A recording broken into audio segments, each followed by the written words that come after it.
Well, hi there, and welcome to Home Wizards. I'm Cindy Dole. Hey, I'm Eric Stromer. And we love to improve your home and improve your life, especially since we're getting very close to a whole new year. And now that, it's kind of sad that I hate to see our Christmas trees say goodbye. They're going to have to go soon. It makes me sad. Now, when do you traditionally get rid of your tree? Well, there's a lot of people that celebrate Christmas on January 6th.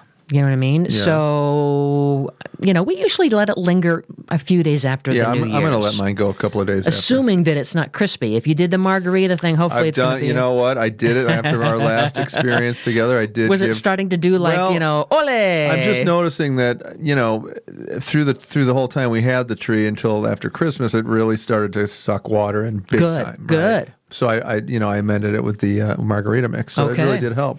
But we're going to hang on to it for another week or two. That's about it. And then we're going to say goodbye. Then what do we do with these trees? What do we do? We have all kinds of fun, creative solutions, which I think will make you feel better about saying goodbye to your tree. Because, it's given us a lot of love and a lot of enjoyment.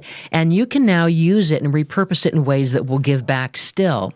Like to nature. Yeah, there are the obvious and traditional things that one would do. For example, for many years, what I'll do, because I've got a Sawzall, which is a power saw, I'll just cut it up into little pieces and throw it in throw it in the dumpster, the refuse for the grass and stuff, the recycle, or I'll cut that stuff up and dry it out and burn it in the fireplace at some point, right?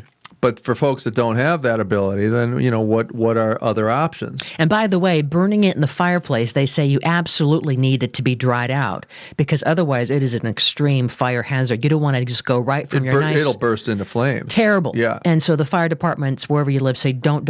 So to be on the safe side, unless you know what you're doing like Eric, be careful because that is danger waiting to happen. That's essentially fire shooting out of your fireplace. Explosive. Terrible. So, but how about some really kind of creative things, like you said, you can take the trunk and the heavier branches, and now this can support like large planters of flowers, or maybe even be like the base of a compost pile in your backyard. Sure. Something kind of creative that's very natural. What do you think? I like that. I think that's a great idea. And, keep in mind that, these trees can serve so many different functions aside from decorative. There can be other possibilities too, where we're actually helping nature. We're creating a place where our little bird friends can come and enjoy these trees, because let's face it, birds love dead trees. Oftentimes I think we're compelled, we see our trees dying. We think it's ugly. We got to cut it down immediately. Well, the reality is birds love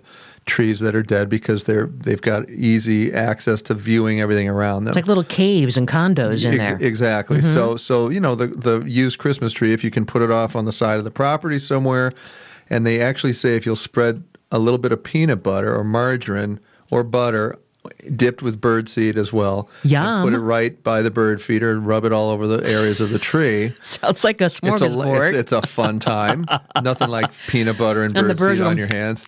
And they just love it. It becomes a habitat for them. See? It also is a great thing for fish. Like if you're one of those like we are and you have a pond, let's say. Sure. If you live near a lake, too, by the way, and your tree is chemical free. You can actually toss a couple of the branches right into the water because now this also will help give nature some shelter. It'll give some fish without, while they're overwintering, this will give them a chance to be sheltered from some of those predators. Well, like that devil heron. Oh my gosh, how's blue that heron. going, by the way? Luckily, the blue heron has stayed away because we've kept it really overgrown. We're in the process in the next month to kind of expand our pond and then thin back some of the greenery and the aquatic plants. But yeah. Luckily, it stayed away. Right.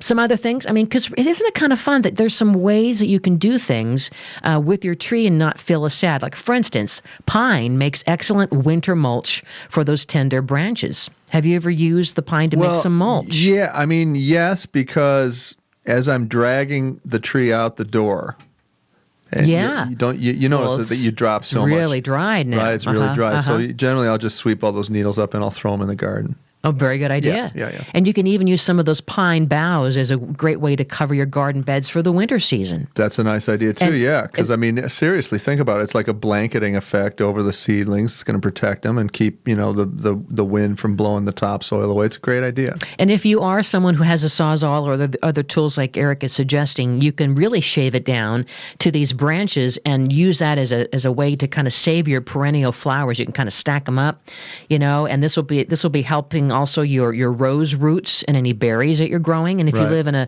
colder climate, it'll protect the tender plants from those ice storms. That's exactly right. Now think about this too. The other thing, if you want to kind of create a little habitat for some of your friends, like your squirrels or your birds, yes, you can cut some of the pine branches down about in 2-foot sections and then bale them.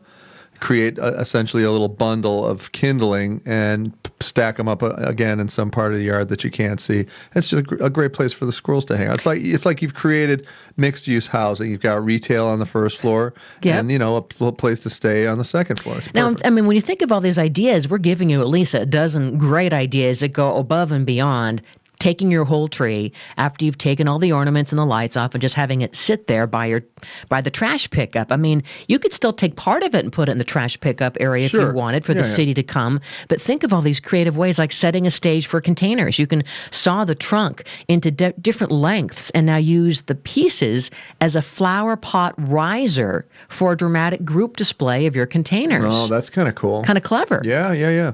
Now, what about taking those pine needles and throwing them in a little like a burlap sack or of some sort to make a little sachet? Very fragrant. Fragrant sachet. Hang that in the car from the rearview mirror, and then people don't get in your car and go, "Oh, fish last night." And if you're still also very creative, with a saw, you can turn some of that trunk into very thin slabs for coasters and trivets. That's a great idea, actually. Yeah. So I mean, if you've got a chop saw, that'd be very simple. I know. Yeah. So anyway, we'll put all this on the website, and you can also even rent a chipper, by the way, and then you can use this next spring. You can spread the wood chips under the shrubs. It'll keep the weeds away. Great idea. Decompose. So this is what you can do. Beats the heck out of putting it on the curb and waiting for someone else to take it. Way better. Anyway, the new year is coming, and we've got some things you can do right now to get ready for your home so you're ready for your New Year's resolutions. Eric Stromer, Cindy Dole, you're listening to Home Wizards. The way I feel right now.